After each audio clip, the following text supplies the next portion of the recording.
provided by Thomas Allgaier and Frennis, based on the most relevant posts on LinkedIn about field marketing in CW3435. Frennis is a B2B market research company working with enterprises to optimize their campaigns with account and executive insights far beyond AI. Welcome, everyone, to the Deep Dives. Today, we're plunging headfirst into the really dynamic world of field marketing. We're going to unpack the top trends, the key insights we've seen popping up on LinkedIn over calendar weeks 34 and 35. That's CW 34 and 35. Yeah, exactly. And our mission, really, is to give you, our fellow B2B marketing pros, a shortcut. Get you well-informed, fast, with stuff you can actually use. And it's a really important dive to take right now. Field marketing, it just keeps changing, doesn't it? What's fascinating about looking at these LinkedIn posts is the fresh takes on balancing, strategic impact with genuine customer experiences. Right. We'll explore how people are pushing boundaries, everything from event strategy to using some pretty cutting-edge tech, but importantly, keeping that human touch. Okay, let's get into it. Our first big theme: strategy and best practices for impactful field marketing. Because really, success starts with a solid foundation, right? Yeah. You've got to have clear goals. Otherwise, well, you're just guessing. Absolutely guessing.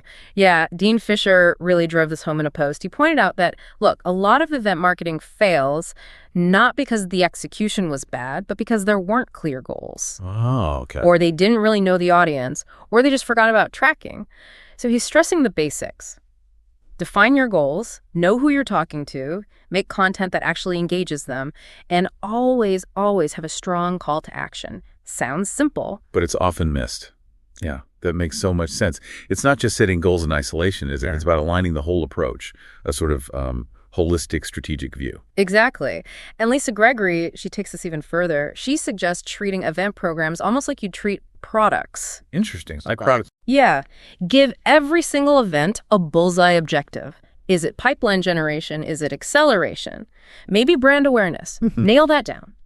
And then build detailed event personas. These go way beyond your typical buyer personas. So not just who they are, but why they'd come to this specific event. What are they hoping to get? Precisely.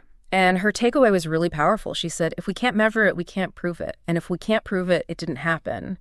That just hits home, right? Wow, yeah. It underlines this urgent need now to tie ROI directly to your actual sales cycle. No more fuzzy metrics. I love that bullseye idea. So much clarity. But okay, here's a question then.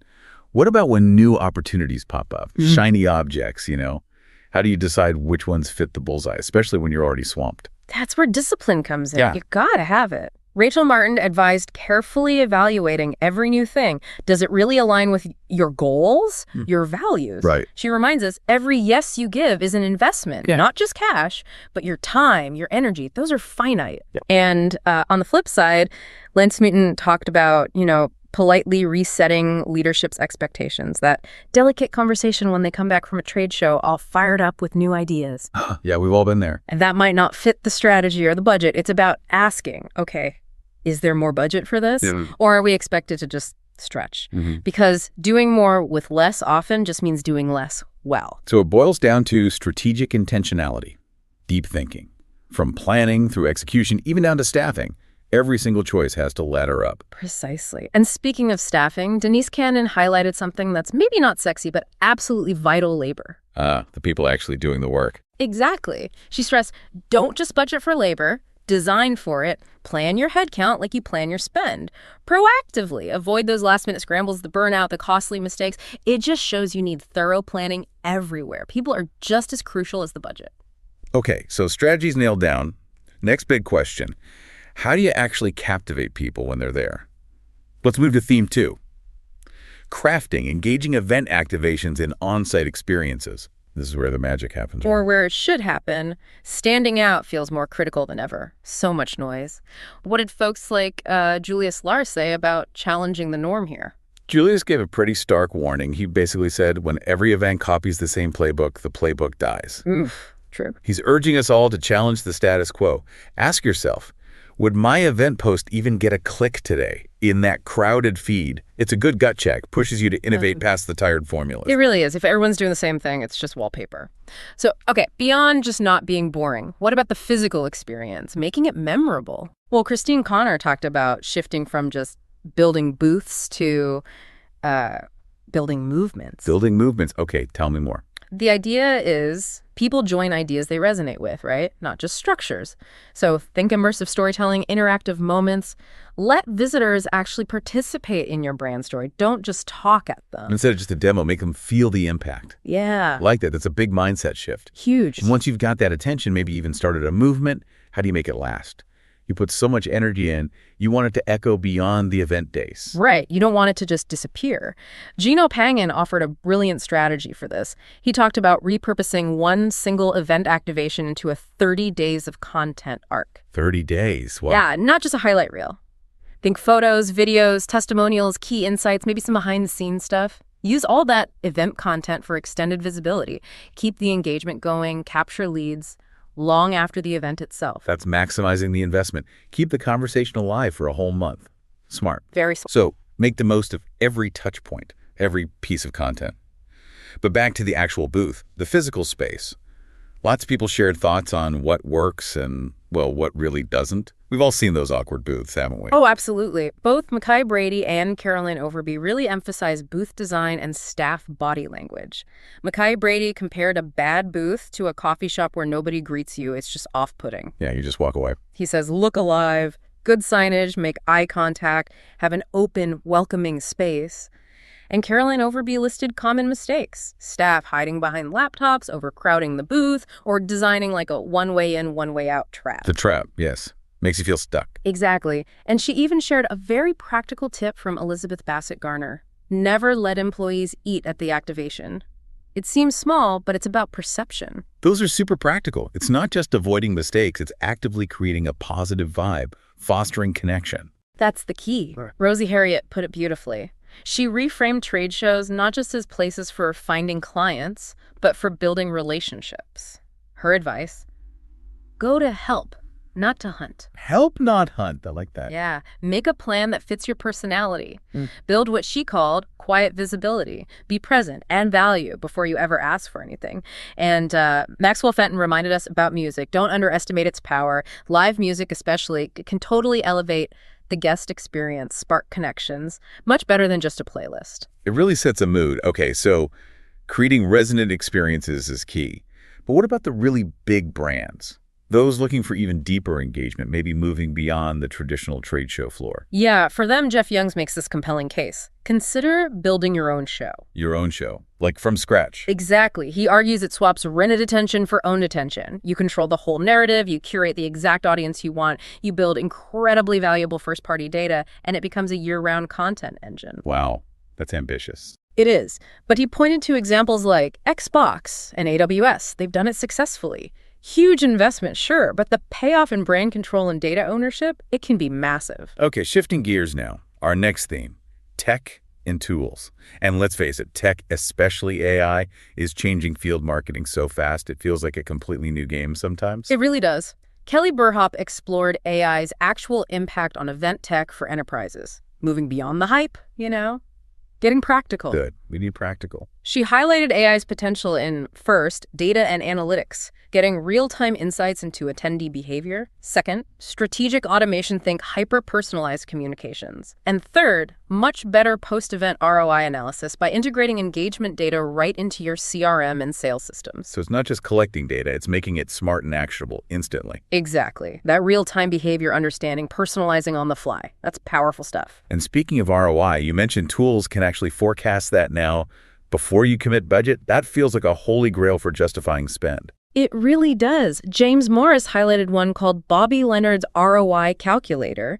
It lets you predict event ROI before you even sign up to sponsor. How does that work? You input variables like your average order value, your typical sales cycle length, expected attendance numbers, and it models expected leads, projects your ROI, even figures out your break-even timeline. That's huge for prioritizing. Massive. Yeah. And MK Granados also chimed in on AI's power for analyzing sales data for sponsorship insights, finding product trends, account behaviors, pricing strategies, stuff that used to take weeks, now done in minutes. So AI isn't just back-end analysis, it's shaping the front-end attendee experience too. That expectation of frictionless. Definitely. Mark Brishy pointed out a clear shift coming. By 2026, he reckons attendees will expect an Amazon-level frictionless digital experience. Wow, Amazon level, that's a high bar. It is.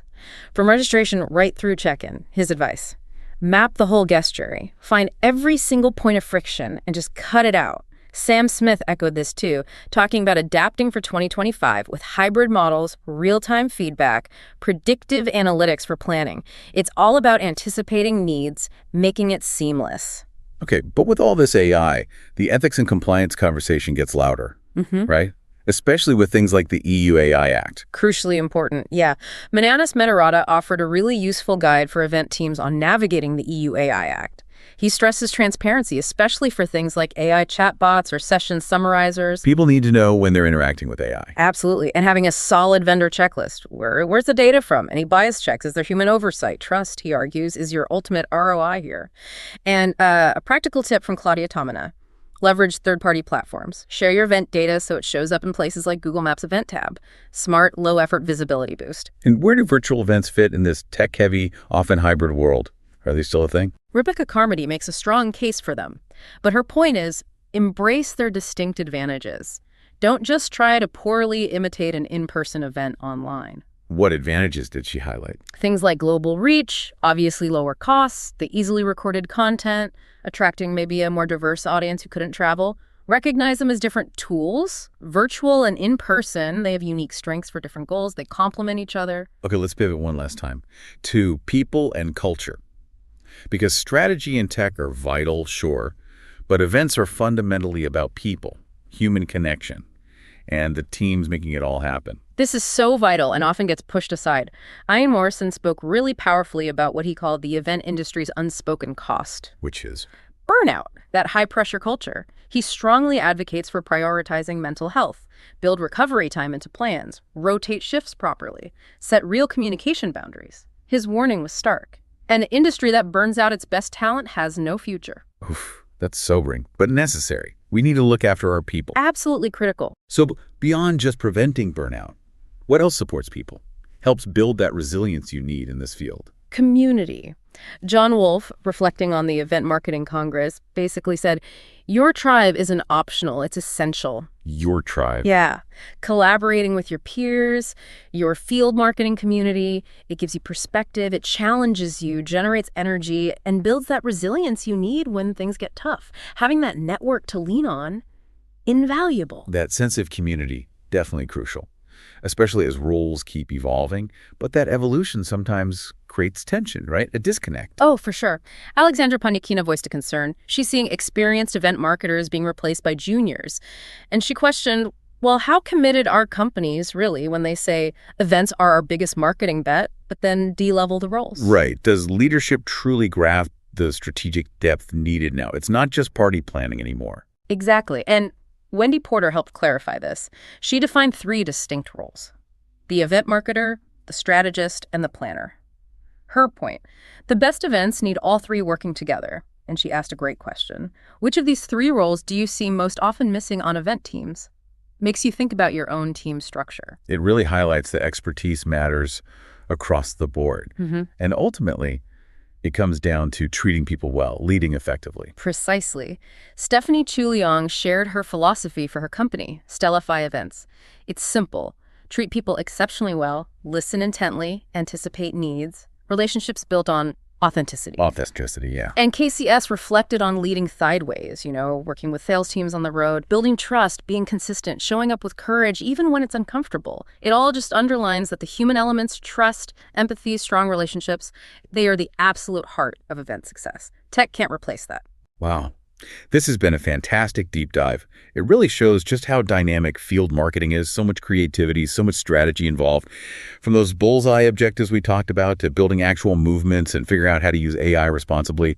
Lots for B2B marketers to chew on. I'm sure. And I think as tech keeps advancing, as that pressure for measurable ROI just keeps intensifying, maybe the core lesson here is this.